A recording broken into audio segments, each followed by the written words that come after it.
We're on the standard cottons. 40 degree, 1600. Should take about 2 hours and 6 minutes because I've got it on stain level 1 on extra rinse as well.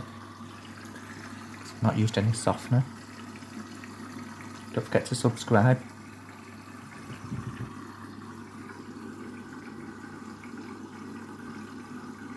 See the powder there.